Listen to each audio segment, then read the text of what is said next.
The bar's too loud. The bar's too loud. I don't need a crowd.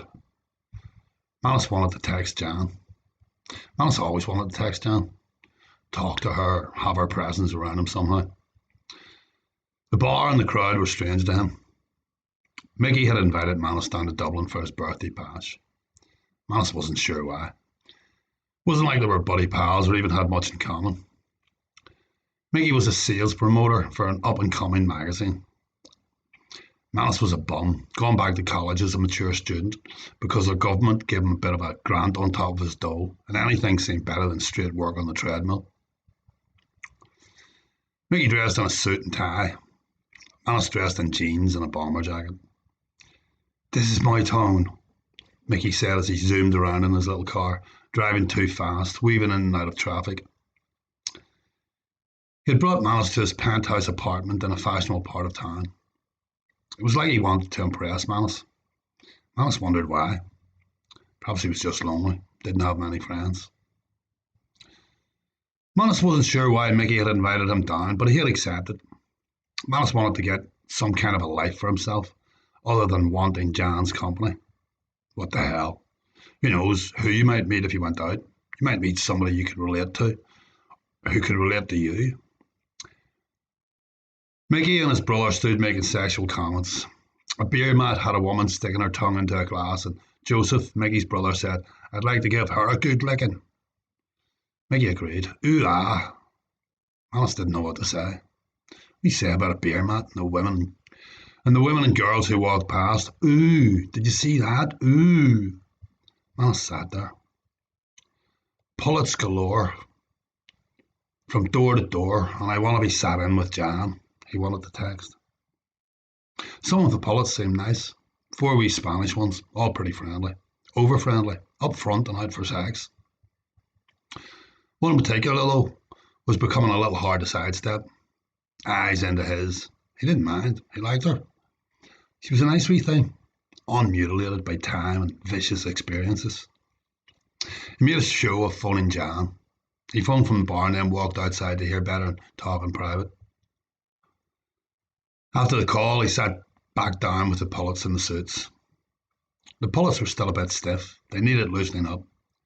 Manus didn't take the job on.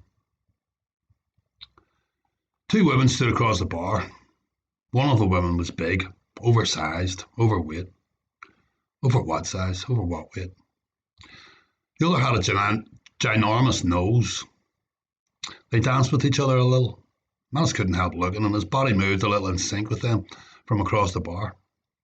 They looked good, their bodies swaying fluid-like in a stiff, straight GAA bar. Manus could hardly help himself. He left the suits and pullets and went over to say hello. They were both Finnish. Had decided that all men were bastards and they were going to be lesbian for the night. Manus agreed that all the men were bastards and thought the lesbian stunt sounded a good idea and all. The 3 danced for a bit. No gymnastics, but tight and together and in tune with each other.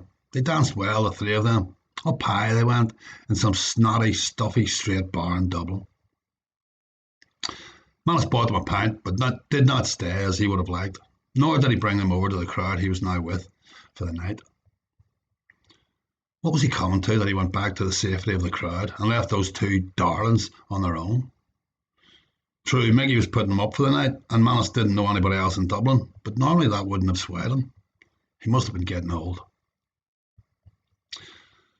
The lads in the crowd laughed at Manus and the physical features of the 2 women he had danced with. The pullets stood up and started dancing, and Manus danced with them for a bit. It was okay. They got a bit physical and made contact with shoulders and arms as they danced. They were learning. Little Miss up front, more than all the rest, was nice. He wondered on it. Sex was sex. Endorphins, dopamines, good feelings. She was only young, younger even than Jan, and willing to please. I'm willing to be pleased. I'm willing to learn how to please. I'm willing to learn how to be pleased. Innocence and youth, and the sun is always shining. Manus went out of the bar again to phone Jan. He had a nightmare about her the night before. She'd been on a bicycle and keeping her distance ahead of him.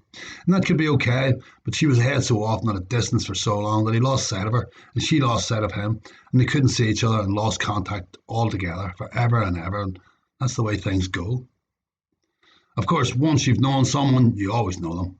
But you don't always see them again. And when you do, things have happened and you're not the same and they're not the same. And that part you shared and that space you visited, it's still there somewhere, but you're not. Anyway, he phoned Jan. After the call, he went back in and had to face it. The way up front, in your face Spanish pullet wasn't going to let him ignore it. Did he want her and him to have sex or not? Of course he did. Sex would be lovely.